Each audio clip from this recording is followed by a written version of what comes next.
Good evening, everybody. This is Darius Assemi, your host at GVWire Unfiltered. Welcome to another great episode.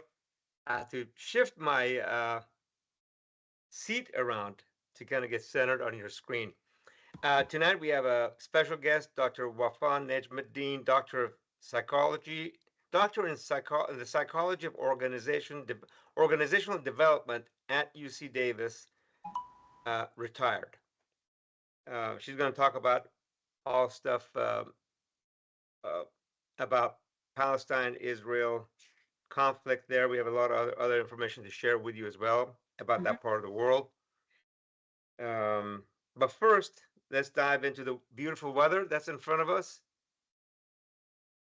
Warmest day of the week, and we're going to head into the 70s, low 70s by next Monday. That's going to be fantastic, fantastic Finally weather. moving to heaven. And then let's move on to the next poll that we've got. Okay, who do you blame for the federal government um, shutdown? Democrats and Republicans are basically equal to blame. Both sides, most of the folks responding to this poll basically believe that it's almost split equal, both Republicans and Democrats. Of course, typically the party in power has a lot of control over what happens, but of course, there's lots of blame on both sides. By the way, both Bill McEwen and Mike Carbasi have the evening off. City Council will finally hear plan for Forgotten Fresno next week. That's a West area plan, uh, a large area west of 99 that the city of Fresno has been working on for several years to update the plan. What does the land use look like? Where will homes, apartments, uh, shopping, etc., go in that part of town to make it easier to develop? What's behind the doors at North Fresno Social Club promising Michelin level food? This article got a lot of traction. The PM Lounge opening up. Let's see, whereabouts is it? It's on Cedar and Knees area, north, I think, someplace northeast corner or northwest corner. A members only Forbes accredited social club. The space will offer high end dining, two golf simulators, a wine room, and wellness for members. We'll have a 3-day grand opening from November 13th to 15th. That's some of the pictures of what they. Let's go back to that bar picture. That's their. There you go. That's empty so far, but that's what their bar is going to look like. $2.4 million traffic signal finally working at busy southeast Fresno intersection. Long awaited for the folks that live in that part of town, Fowler and Olive Avenue. Blessing to those folks there. Traffic signals, and we have a lot of experience on the Granville home side, take a lot of planning. There's a lot of parts and pieces that sometimes take over a couple of years to get, especially in post-pandemic. And that's the location. Fresno Jews mark Sukkot with prayers for October 7th hostages. Temple of Beth Israel members are making Sukkot by praying for the roughly 20 hostages still held by Hamas after the October 7th, 2023 attacks. Rabbi Rick Weiner says security remains tight and emotions are mixed as the war in Gaza continues and ceasefire talks stall. Local leaders, including Gary Bredefeld, reaffirmed their support, for Israel and say Hamas must be destroyed to prevent future attacks. Which leads me to, as of October 1st, 2025, we don't know what the exact number is, but let's say it's close to 70,000 people have died in that conflict. Almost 2,000 Israelis and 67,000 Palestinians. There's some numbers floating around by other agencies that say the number of Palestinian deaths are substantially higher, and the number of Palestinians that actually have been starving, but not to death, which means that you have all kinds of organ failures and from your eyesight to your liver to your kidneys, heart, lungs, because you just don't have their proper nutrition. 2.2 million people forced into starvation. So a lot of folks have been suffering. If we go without water for a day here in these United States, we think, oh my gosh, that's the end of the world. And electricity, forget that. Let alone not having enough food to eat, sometimes for days, uh, which is really a shame why we can't get United Nations peacekeeping forces in that part of the world to make sure Hamas is not creating any havoc for Israelis and or for Palestinians, but really offer peacekeeping forces that will bring aid, international aid, to that part of the world. I know that's what the president has talked about a lot. Of course, he's got a 10-point plan, which we will talk about here briefly. Greta Thunberg alleges torture in Israeli detention after Gaza flotilla arrest. For more on that article, go to gvwire.com. That's originally published by Reuters. Gazans long for end to the war. Secretary of State Michael Rubio says, not yet. Gaza talks turn to key sticking points between Israel and Hamas. Talks supposed to happen earlier this week, and maybe it's still even going on today in Egypt. Now, some of the key points of the 10-point plan we're going to put on the screen. Hostage release structure, followed by Hamas complete disarmament. These are on GVWire, so you'll see the core issue and what the tension point is. Kind of very brief that GVWire put together. Future governance over Gaza. The core issue: Trump's plan removes Hamas from power and installs a transitional government of Palestinian technocrats supervised by a board of peace led by Trump and Tony Blair. Netanyahu opposes handing Gaza to the Palestinian Authority, while Hamas wants a continued role under a unified Palestinian movement. Israel withdrawal, main issue. The plan outlines phased Israeli troop withdrawals tied to agreed milestones, and the tension is the vague language gives no timeline for full withdrawal of Israeli forces, which Hamas would likely demand. Additional complications, discrepancies between the White House's and Israel's military map further muddy the expectations. And Netanyahu's political future. Critics accuse Netanyahu of prolonging the war to stay in power and avoid his corruption trial. Ending the war could split his coalition, but align with Israeli public opinion. About 70% supporting ending the war if it means hostages come home.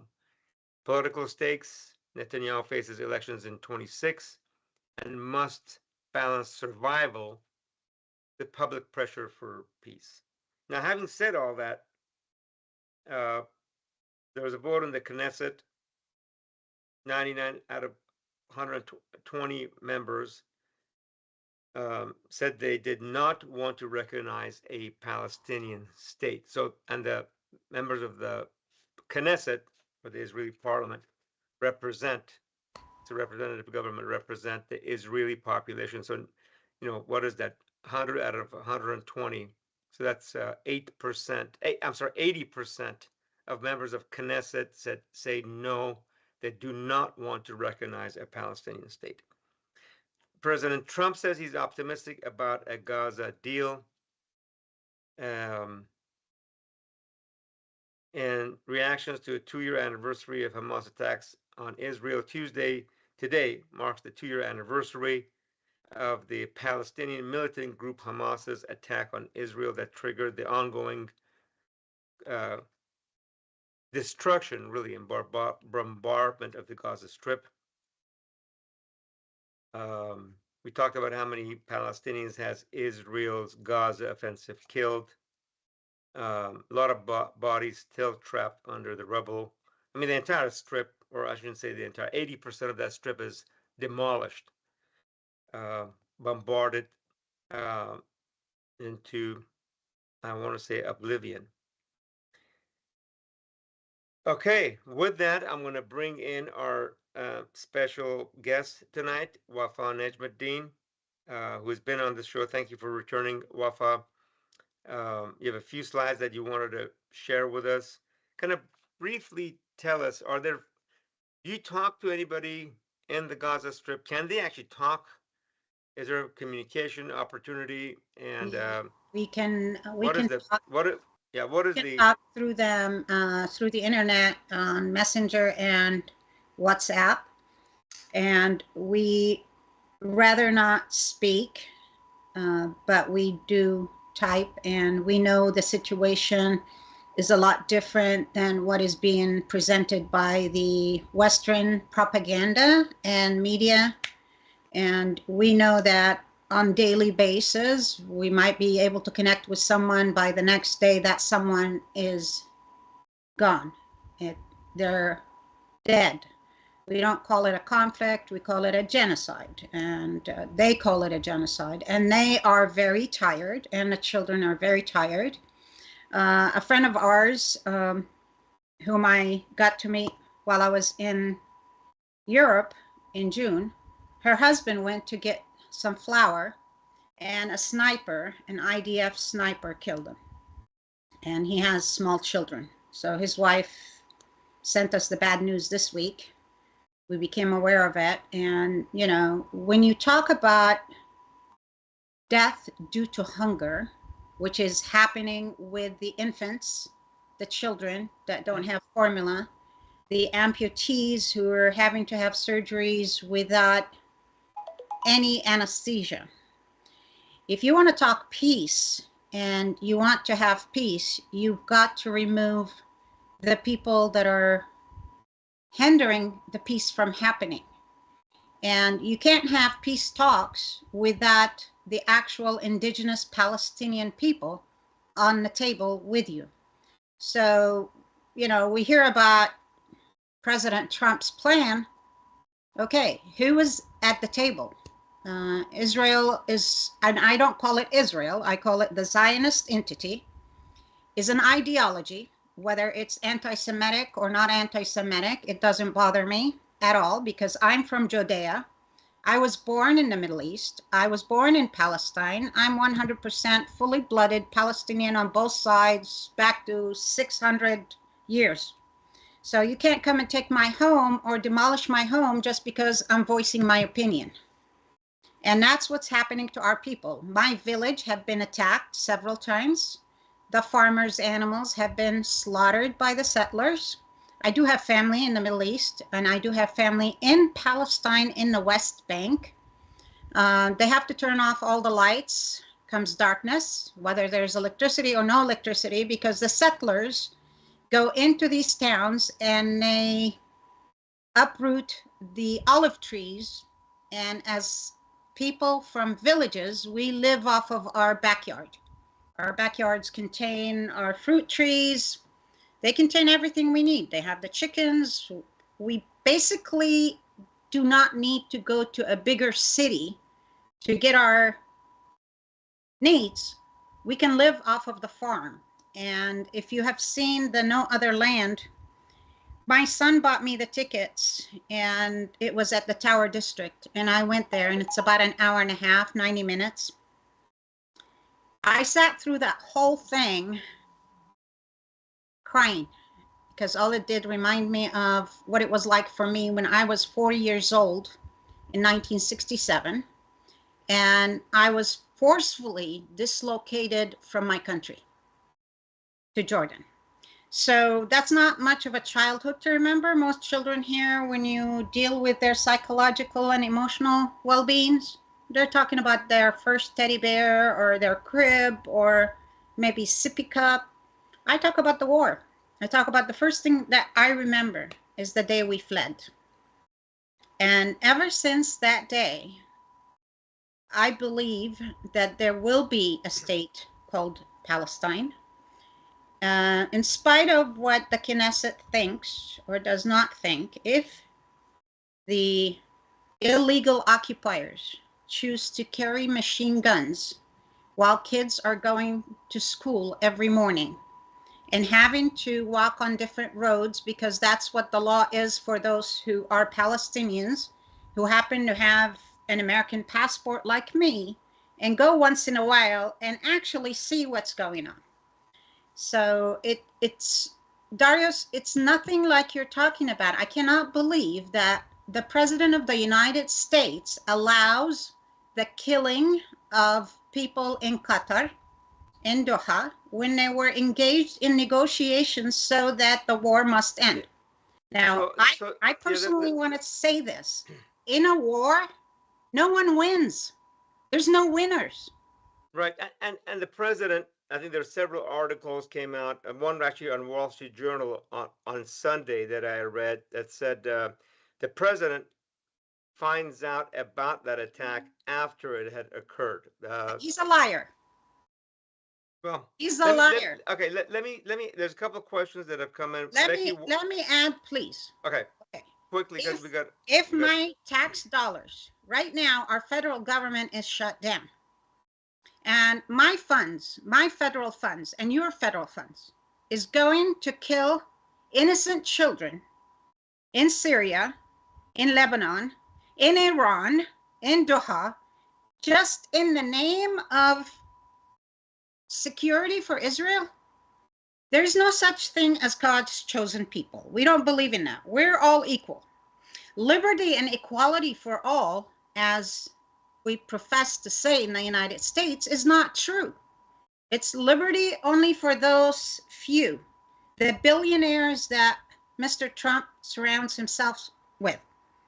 And he's highly opinionated. And if you want to have him examined by psychologists, I can guarantee you that 90 or above would say he has a mental problem. Okay, let me move on. Why is his life more precious than the life of a child? So let me. We can talk a lot about that. There's a lot of articles on both sides of this issue, especially coming from the Middle East. Al Jazeera has had a lot of articles questioning why is the United States involved in a war in a part of town which we used to go liberate people from concentration camps or occupation, and now we're doing the opposite. We actually send people to watch the snipers kill the children. Yeah. Okay, so let me because we can talk about that all night. First of all, I want to make sure everybody understands that we invited multiple folks to this program to have a counter view, not a Palestinian view, but a counter perspective. Wait, Darius, I'm sorry. Hold on. It's a humanitarian view. It's not a Palestinian view. We're going to mute you right now because this is not your program. This is my show. Okay? So make sure we get that very clear. We invited Jim Franklin. We invited Colonel John Somerville and Dave Bocarsley, who is the executive director of JPAC. And unfortunately, they will not available to attend this evening to have a counter view and a counter perspective on what, at least from the Israeli or the evangelical Christian or Zionist perspective of what's going on in that part of the world. I'm going to put up slide 27. Congressman Costa had a statement. Let's put that up, which is on GB Wire. Of course, everybody is asking for a ceasefire. Everybody wants a ceasefire, but really not a whole lot is going to happen until President Trump says, here's a plan, and here's how we're going to execute that. And for Prime Minister Netanyahu to actually follow that. There's a, my friend, let's put up slide 34. This is on the Tucker Carlson network. Tucker talks about how Prime Minister Netanyahu actually controls the presidency in the United States. That's according to Tucker. It says that Prime Minister Netanyahu has been openly talking about that. But then there's the Code Pink. Let's put up slide 33. That this is a American organization, very active in Washington, D.C. A lot of I don't want to actually. I don't know what percentage are Jewish American women that demanding justice and liberation for Palestinians to take action, and they're putting a lot of pressure on members of Congress. And let's follow that with slide 28. Some Democrats, members of Congress, recently saying they will not take money from the American Israeli Public Affairs Committee. Those are the folks, and there's a few other folks. I want to say Representative Massey and a few other folks already uh, part of that group. And then, of course, we have this track, slide 29, that shows who locally takes dollars from the American Israeli Public Affairs Committee. And those are the folks with those dollars. Representative Adam Schiff with the highest percent dollar amount.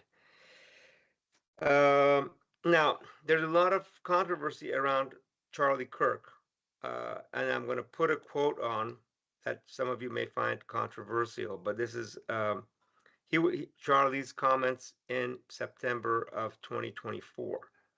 I'm going to put that on the screen for you guys to um, see that yourself. Now, the question from Becky Wharton: do the Palestinians living in Palestine now want to leave, or do they prefer to stay? And those, by the way, those of you that don't want to listen to Wi-Fi, you don't need to be on the program. So you don't need to. You can turn your device off. So let me go to Wi-Fi and ask that question.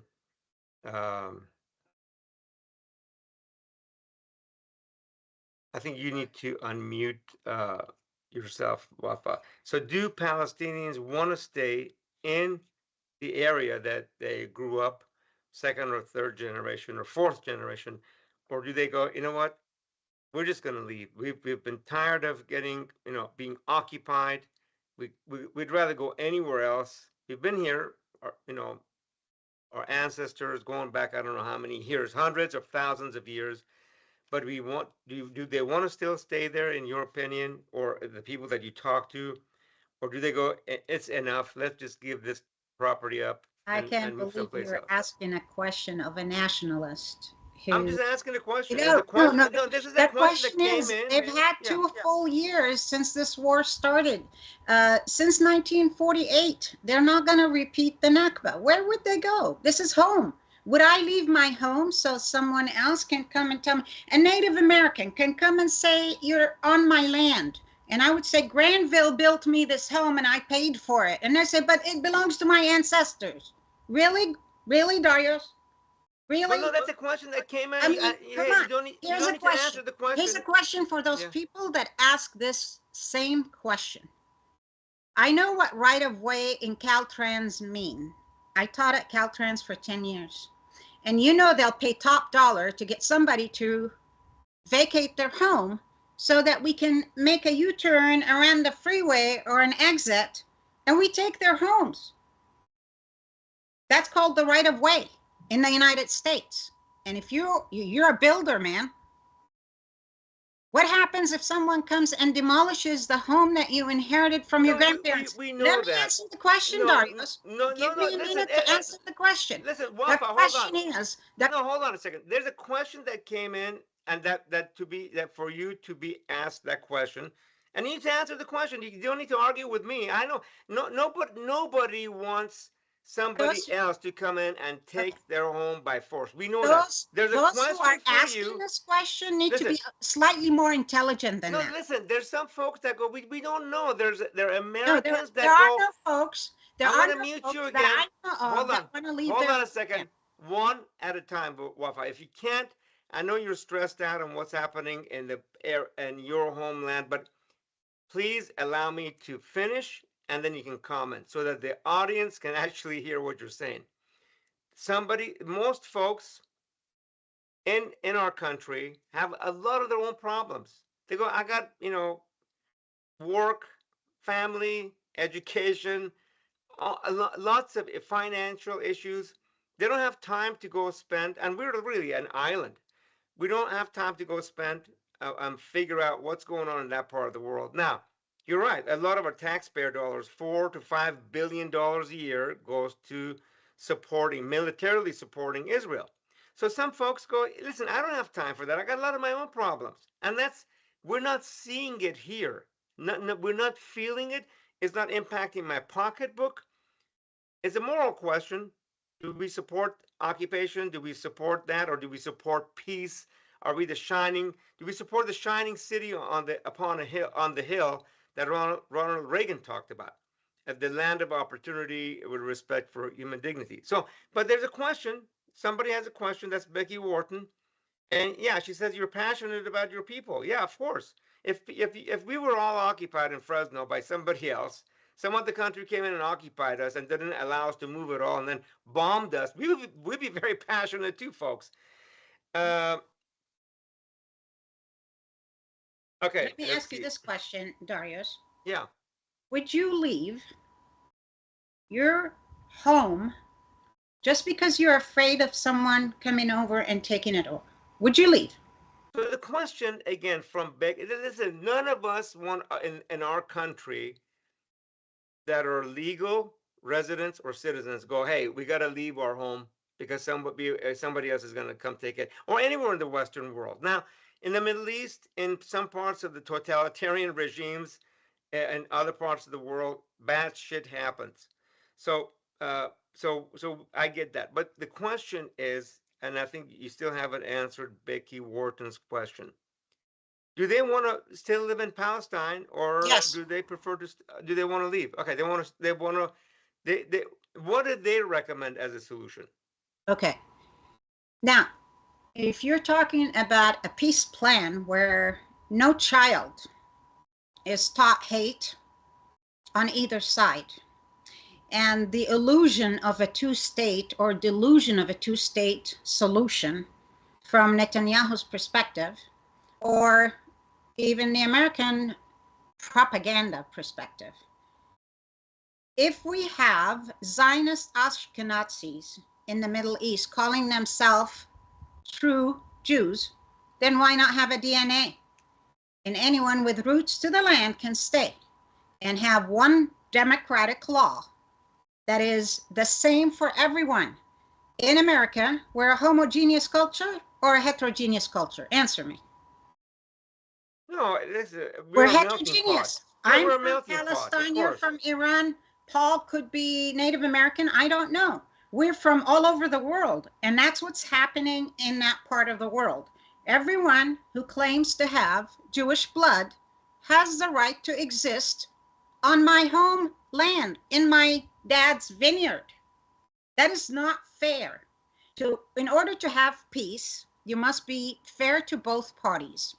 You cannot kill one side and call it self-defense and security reasons when a Jewish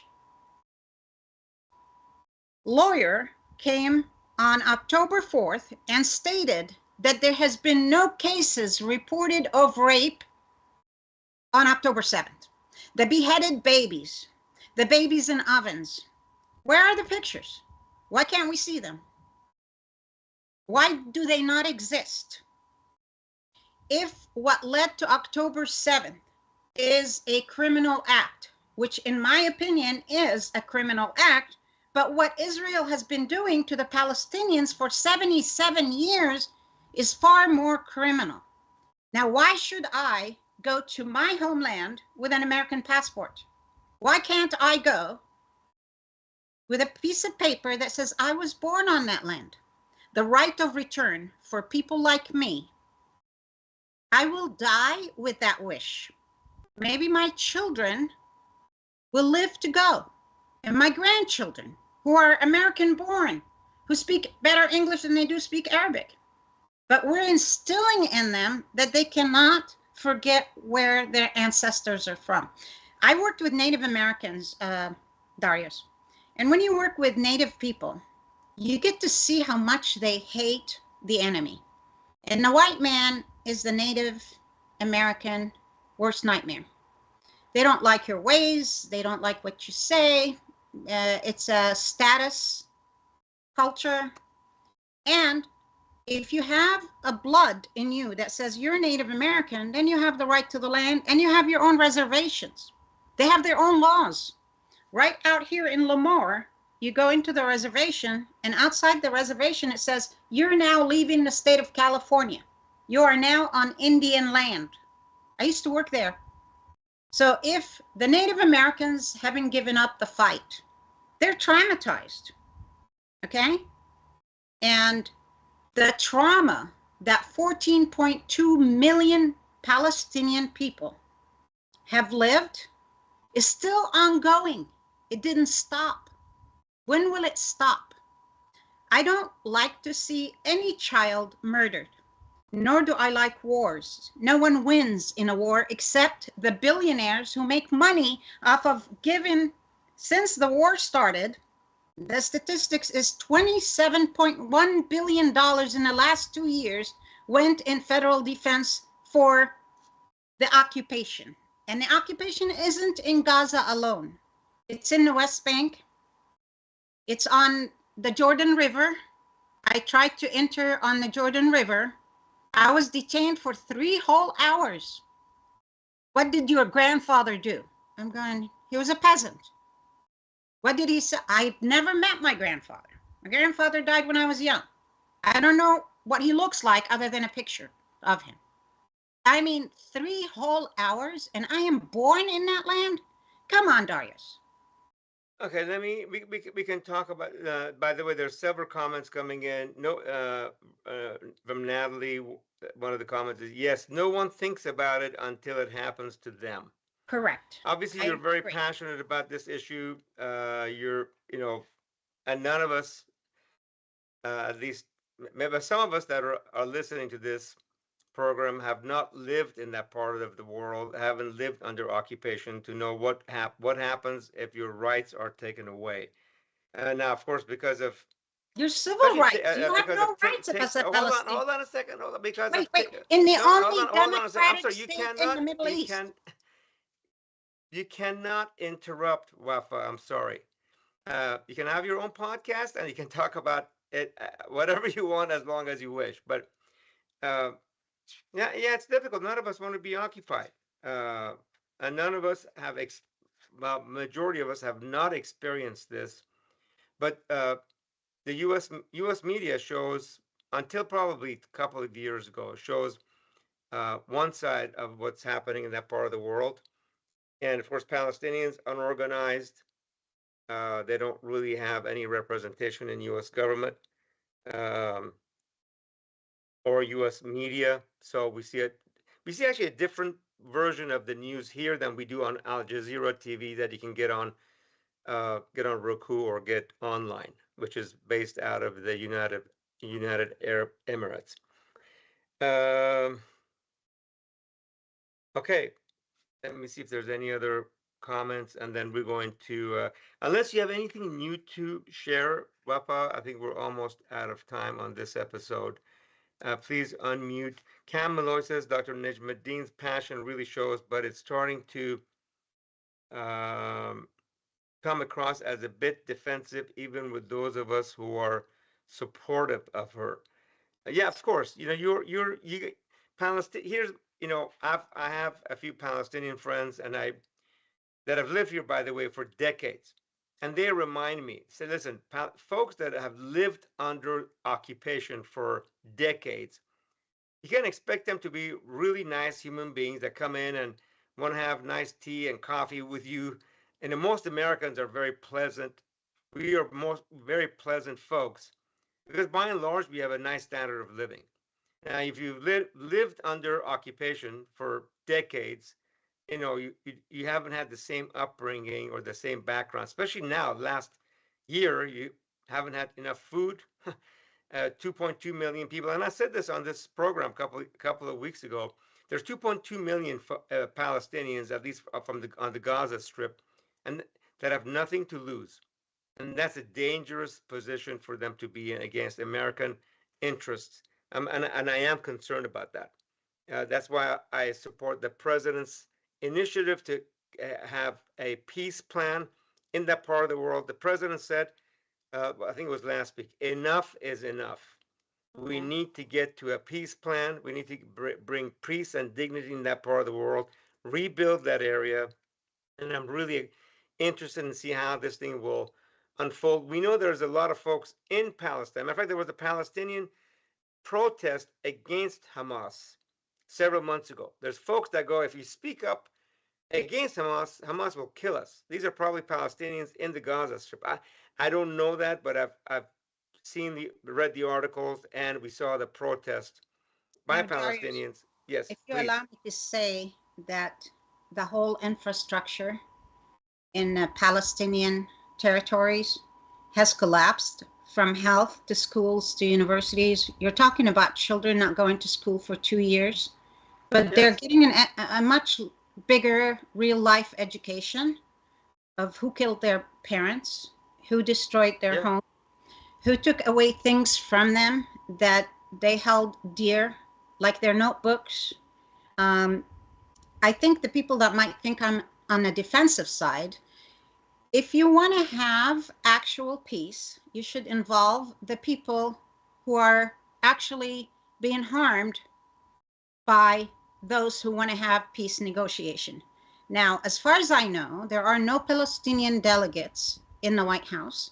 There are no spokesperson that the Trump administration is allowing to be as part of the solution. And a few years, Darius, when I came to ICCF, and it was the first war, I believe in 2008 or maybe 2014, and you had me get up and speak. And I said, if only a few mothers can lead that part of the world, we would have the wars stopped immediately. Because there is no mother on the face of this earth that likes to see her son or her daughter killed for no reason. The only democracy in the Middle East is a hypocrisy. And we all know that. And we know it's not a democracy when you have to walk on one side of the street and I have to walk on another side of the street. That is called apartheid. Are you And talking about Palestinians have a separate road? If you yes, have a Palestinian license plate in the West Bank, these are the roads you can travel. If you're Israeli, you have freedom to travel everywhere. Is that what you're talking about? correct. And not only that, I have the right to come in and destroy your property with the IDF standing, not even calling anyone to break that. You may not see it, but we do see it. So what do And Palestinians? What those are who you doing live about in the that? What United are States, yeah? those What who is the live in the Palestinian? United States must understand, in order to have peace in the Middle East, you cannot have a one side of the conflict at the table. So You have let to me have ask you a both sides. question, Wafa. Let me ask you a question. We know that United States government, there's a lot of pressure from different groups. So is there a Palestinian organization? There's got to be a lot of Arabs that live in the United States. I'm going to make a guess: 1 million, 2 million, maybe more. Is there an organization that? I mean, hey, Saudi Arabia is a rich, influential country with lots of money and resources.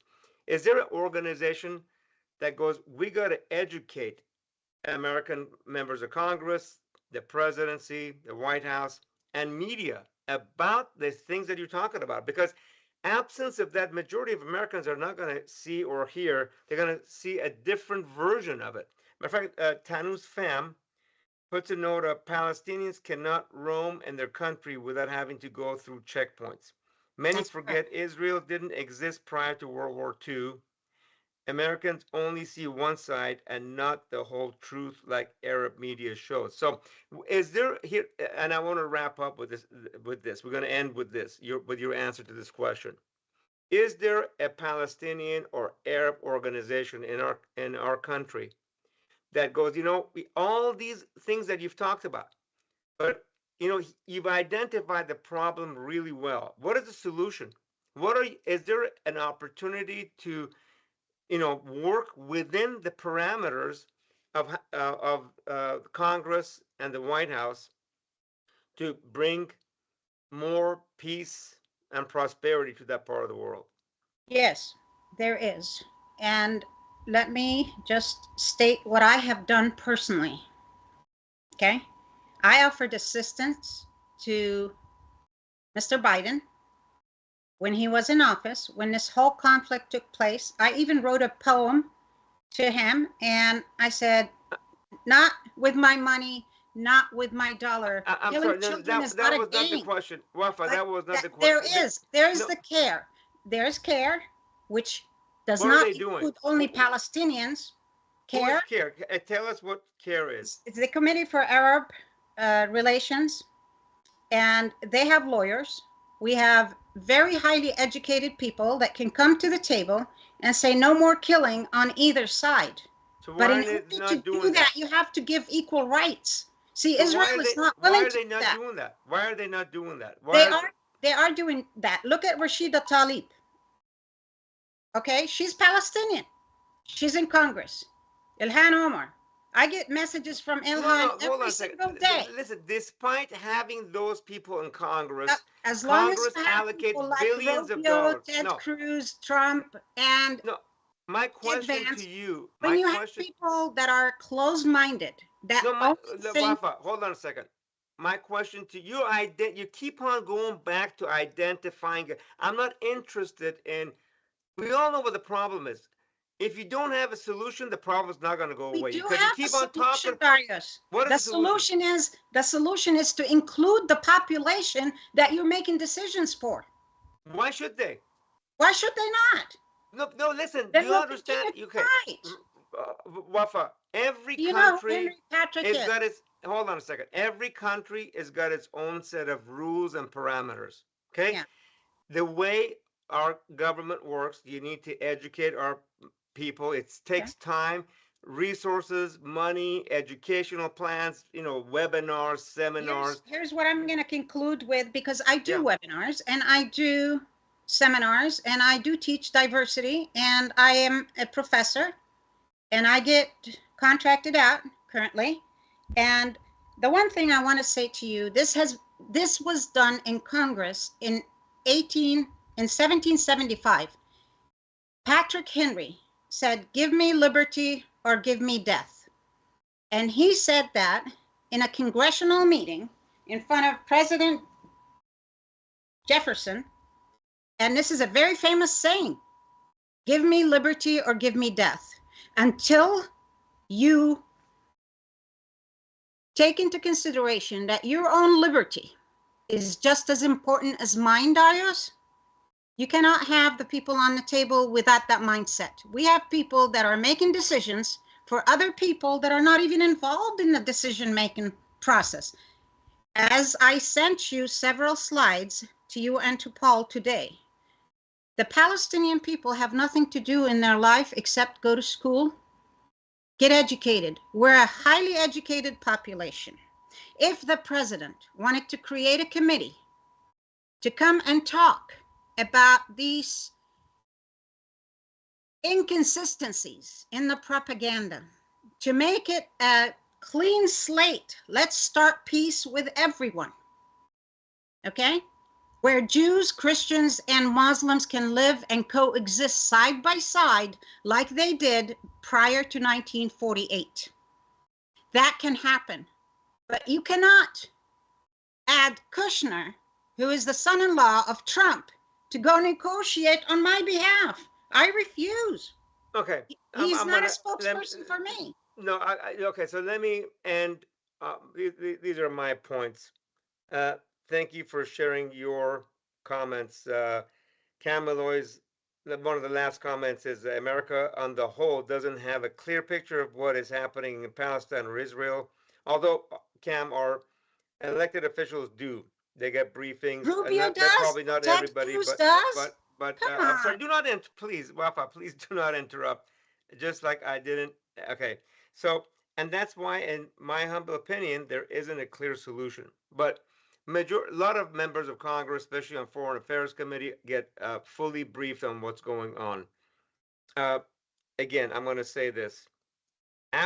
Why did the United States get involved in World War One and World War Two?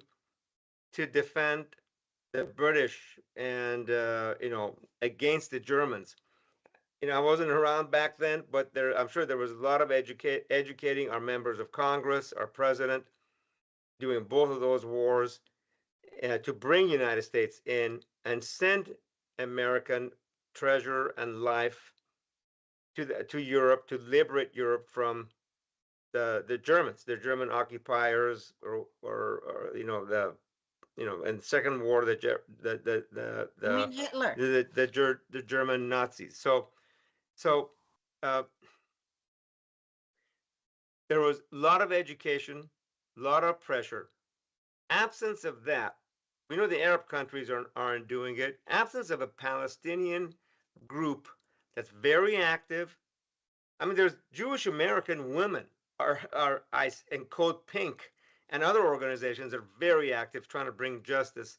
I see, on social media, Jewish Americans protesting the occupation of Gaza. But until there is an organization that puts a lot of its resources and money, I'm not saying Palestinians have money in our country or a lot of money. I don't have that data, but we know there's a lot of rich Arab countries, and they are very close to our president. Absence of them getting involved, it's going to be the deal, whether Palestinians like it or not, that the president makes with Prime Minister Netanyahu and all of their supporters and vice president and secretary of state, so on and so forth. Palestinians will not have a seat at the table. And I understand Wafa's point. You can't have peace without having the both sides or all sides of the conflict at the table. But it looks like the president wants to bring some kind of a resolution to that part of the world. He said it a couple of nights ago. For several thousand years, this has been going on, or at least 70 years, or 100 years, or whatever the number of years it is. And he wants to put an end to this thing. And he was the peace president. He was the anti-war president. And we have the 2026 elections coming around the corner. So he's going to be, and I know he cares. He said it the other day, enough is enough. I'm not going to let Netanyahu annex the West Bank. So we'll see where that goes. I know there's a lot of passion. If you've been occupied under somebody else's regime and government where you can't go in and out of your house gets taken by force, you can't go to grocery store, or you're told when to have, you can have electricity or water or sewer or internet services. We can't expect those folks to be super nice to us. And that's my concern, folks, especially with what's happened in that part of the world. There's 2.2 million Palestinians that don't have anything to lose, and that's going to be a problem for morality, for us, for the safety of our country and the safety of Israelis. Last comment by Tanus Pham. If enough was enough, America would have supported the two-state solution like European countries recognized. Tanus, let's see what the president is going to do over the next few days. And again, I keep going back to Arab countries who have a lot of money, that they have a lot of resources, and they have influence. If they don't care about Palestinians, which is their brothers, fellow Arabs, why should Israelis care? And that's part of the challenge. And until they do, may I answer that question? You can, and that will be the last comment. You said they don't care, and we agree with you 100%. They don't care. They're the puppets that America appointed over there so that they can get their money. That's fine. We don't really, as Palestinians, the whole world has waken up and saw the snow melting off of Israel and showed its true color. For Israel to be the pariah state, the state that everyone boycotts their products and does not buy even Pepsi or Coca-Cola. The other day I went to the store, buy two, get three for free. We got to wrap up. Please, Rafa, what's your final comment? The final comment is Israel has shown its true colors. It does not want peace with the Arabs. It does not want peace with the Palestinians. They invaded Lebanon, Syria, Iran, Okay, Yemen, I'm saying, what's the and point? We know Qatar we all within know a that. few What's months. the point? What's The your point? point is, there can never be peace if you can walk on one side of the street and I can't. If you want true democracy in the Middle East, then implement it. Bring the right people to the table, talk to the right people, and make sure that the mothers are involved. None of us wants to see our children as hostages or prisoners in detention centers without any crime, as young as 4 years old. Got it. Okay? So, Yes. yeah. Yes. So let me tell you this, not as a Palestinian, but as a human being, what Israel is doing is, by the definition of the Geneva Convention, is a genocide. So it's time for the Hitlers that are running the world right now to be gone. I'm going to end with, again, I want to remind everybody that we did invite several other folks to have a counter perspective. And Jim Franklin, pastor of Cornerstone Church, who's held events for uh, really to support peace in that part of the world. Colonel John Somerville, president of the Zion's Watchmen, who was actually at the conference we put together at Fresno State, almost 2 years ago, and David Lee, executive director of Jewish Public Affairs Committee of California. Unfortunately, they could not join us this evening. Thank you, Wafa, for joining us. This is a difficult topic to discuss and talk about, especially if you've lived it in that part of the world, and Wafa has gone through some of that experiences. Let's pray and think positive. That's from Natalie. On that note, thank you again for joining us. Thank you for all of our guests. I'm sorry, all of our viewers, and to our guest Wafa for joining this evening. Have a fantastic week. See you all next You Tuesday. too, Good night. Darius. Thank Bye-bye. you.